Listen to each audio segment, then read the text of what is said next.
नमस्कार दोस्तों। तो आज आपको ले चलती हूँ दिल्ली की एक ऐसी जगह जहाँ आकर आपका गुस्सा शांत हो जाता है। तो जल्दी से कपड़े धुले, किचन साफ किया और दरवाज़ा बंद करके हम निकल गए अहिंसा स्थल की ओर। अहिंसा स्थल आने के लिए आपका नज़दीकी मेट्रो स्टेशन है कुतुब मीनार व साकेत। कुतुब मीनार से आप 5 मिनट का वॉक करके अहिंसा स्थल पहुँच सकते हैं। यहाँ पे कुछ बस के नंबर दिखाई दे रहे हैं जिनके माध्यम से आप अहिंसा स्थल पहुंच सकते हैं। तो अभी हम अहिंसा स्थल के मेन गेट पे पहुंच चुके हैं। आज चतुर्दशी थी और कल त्रयोदशी के दिन जो है यहाँ पे विधिवत रूप से पूजा तथा भंडारे का आयोजन किया गया था। यह है अहिंसा स्थल का मेन गेट। अब हम यहाँ अंदर की ओर प्रवेश कर रहे हैं। अंदर प्रवेश करते समय यहाँ का दृश्य बहुत ही सुंदर, साफ सुथरा, बहुत ही अच्छा दिखाई दे रहा है। सबसे पहले यहाँ पे जूते चप्पल रखने की व्यवस्था थी। फिर जूते चप्पल यहाँ रख करके हमने यहाँ पे थोड़ा शुद्धिकरण किया। तन की शुद्धि के साथ मन की शुद्धि भी बहुत ही आवश्यक है। आगे प्रवेश करते हुए यहाँ पे कुछ निर्देश लिखे हुए थे कि आप किन परिस्थिति में मंदिर में प्रवेश कर सकते हैं और किन परिस्थितियों में आप मंदिर में प्रवेश नहीं कर सकते हैं। यहाँ पे खाने पीने की वस्तुएं तथा बोतल एवं बैग इत्यादि ले जाना सख्त मना था। और यहाँ पे बहुत सुंदर सुंदर गुलाब के फूल खिले हुए थे जिनमें निर्देश लिखा हुआ था कि आप फूल, पत्ती या पौधे तोड़ना जो है वो सख्त मना है, आप उनको नहीं तोड़ सकते हैं। मंदिर परिसर में कृपया शांति बनाए रखें। ये जगह सिर्फ एक घूमने की जगह नहीं है, यह है अहिंसा स्थल जहाँ खड़े होकर आप सिर्फ देखते नहीं, महसूस करते हैं। महावीर जयंती पर हम अक्सर एक बात कहते हैं, अहिंसा परमो धर्म। लेकिन सच कहूँ, हमने इसे बस एक पंक्ति बना दिया है, समझा नहीं है। भगवान महावीर ने अहिंसा का मतलब सिर्फ किसी को न मारना नहीं बताया था। उन्होंने कहा था किसी को दुख देना, चाहे वो हमारे विचारों से हो, शब्दों से हो या कर्मों से हो, वो भी हिंसा है। सोचिए, अगर हम सिर्फ इतना कर लें कि किसी का दिल न दुखाएं तो दुनिया कितनी अलग हो सकती है। यहाँ अहिंसा स्थल में जो ऊंची प्रतिमा है वो सिर्फ पत्थर नहीं है, वो एक याद दिलाती है कि शांति किसी मंदिर में नहीं, हमारे अंदर होती है। आज महावीर जयंती के दिन एक संकल्प लेते हैं, ना किसी से नफरत करेंगे, ना किसी को दुख देंगे, क्योंकि असली भक्ति केवल मंदिर जाने में नहीं, एक अच्छा इंसान बनने में है। आज जिनको हम भगवान महावीर के नाम से जानते हैं, उनका जन्म 599 ईसा पूर्व एक राजघराने में हुआ था। उनका नाम था वर्धमान। पिता थे राजा सिद्धार्थ और माता त्रिशला। वर्धमान बचपन से ही बहुत अलग थे। जहाँ दूसरे बच्चे खेल कूद में लगे रहते थे, वहीं उन्हें शांति, ध्यान और सत्य की खोज में रुचि थी। कहा जाता है कि बचपन में ही उन्हें एक विषैले सांप का सामना बिना डरे किया।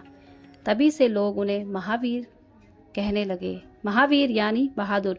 समय बीता, वो बड़े हुए, उनका विवाह हुआ, परिवार था, सब कुछ था उनके पास, लेकिन फिर भी उनके मन में एक सवाल हमेशा उठता था, जीवन का असली उद्देश्य क्या है? क्या सिर्फ सुख सुविधाओं में जीना ही सब कुछ है? और फिर उन्होंने एक फैसला लिया जो हर कोई नहीं ले सकता। उन्होंने छोड़ दिया राजपाट, धन दौलत, परिवार और निकल पड़े एक साधारण तपस्वी बनकर सत्य की खोज में। अब शुरू हुआ असली संघर्ष। पूरे 12 साल तक उन्होंने कठिन तपस्या की, न आराम, न सुख, न कोई शिकायत। उन्होंने हर दर्द, हर अपमान, हर कठिनाई को सहन किया, बिना गुस्से के, बिना प्रतिक्रिया के। और फिर 42 साल की उम्र में उन्हें मिला केवल ज्ञान, संपूर्ण ज्ञान। यही वो पल था जब वर्धमान भगवान जो है महावीर बन गए। इसके बाद उन्होंने करीब 30 साल तक लोगों को सिखाया, अहिंसा, किसी को दुख ना देना, सत्य, हमेशा सच बोलना, अपरिग्रह, लालच छोड़ना और संयम, अपने मन को नियंत्रण में रखना। उन्होंने सिखाया कि अगर आप अपने मन, अपने शब्द और अपने कर्म को शुद्ध कर लें तो आप भी मोक्ष पा सकते हैं। 72 साल की उम्र में उन्होंने शरीर त्याग दिया और मोक्ष प्राप्त किया, यानी जन्म मृत्यु के चक्र से मुक्ति। एक राजकुमार जिसके पास सब कुछ था, उसने सब कुछ छोड़ दिया सिर्फ एक चीज पाने के लिए, सच्ची शांति। और आज वही हमें सिखा रहे हैं कि असली खुशी बाहर नहीं, हमारे अंदर होती है। आइए उनके जीवन से जुड़ी इस प्रेरणादायक कहानी से अपने जीवन में भी प्रेरणा ले। जब वो अपनी तपस्या के समय गांव-गांव घूम रहे थे, उस समय लोग उन्हें समझ नहीं पाते थे। कुछ लोग उनका सम्मान करते थे, लेकिन कुछ लोग उनका मजाक उड़ाते थे। एक बार वे एक गांव में ध्यान में खड़े थे, तभी कुछ लोगों ने उनका अपमान करना शुरू कर दिया। कोई हंस रहा था, कोई भला बुरा कह रहा था। आज के समय में अगर कोई हमें दो गलत शब्द बोल दे तो हम तुरंत जवाब देते हैं या गुस्सा हो जाते हैं, लेकिन महावीर पूरी तरह शांत खड़े रहे। ना उन्होंने जवाब दिया, ना गुस्सा किया, ना ही वहां से हटे। काफी देर बाद जब उन लोगों ने देखा कि ये इंसान ना रिएक्ट कर रहा है, ना तो परेशान हो रहा है, तो उन्हें खुद शर्माने लगी। धीरे धीरे वही लोग जो उनका मजाक उड़ा रहे थे उनके पास आकर माफ़ी मांगने लगे, और उस दिन उन्होंने समझा कि असली ताकत किसी को हराने में नहीं, खुद को कंट्रोल करने में है। हम हर छोटी बात पर रिएक्ट कर देते हैं, लेकिन महावीर हमें सिखाते हैं कभी कभी बड़ा जवाब शांत रहना होता है। तो ये थी भगवान महावीर के जीवन की कहानी, जिन्होंने हमें यह संदेश दिया, जियो और जीने दो। तो अभी हम खड़े हैं यहाँ पे भगवान महावीर की प्रतिमा के सामने। दो शेर विराजमान है। यह शेर भी भगवान महावीर की तरह वीरता और आत्मबल को दर्शाता है। महावीर का अर्थ होता है महान वीर। यह शेर भी उसी प्रकार जो है वीरता और आत्मबल को दर्शाते हैं। भगवान महावीर का मार्ग है निडर बनो, सत्य पर चलो। निडर बनो और सत्य पर चलो। तो यहाँ सामने से जो आपको दृश्य दिखाई दे रहा है वह बहुत ही सुंदर, बहुत ही स्वच्छ दृश्य आपको दिखाई दे रहा है।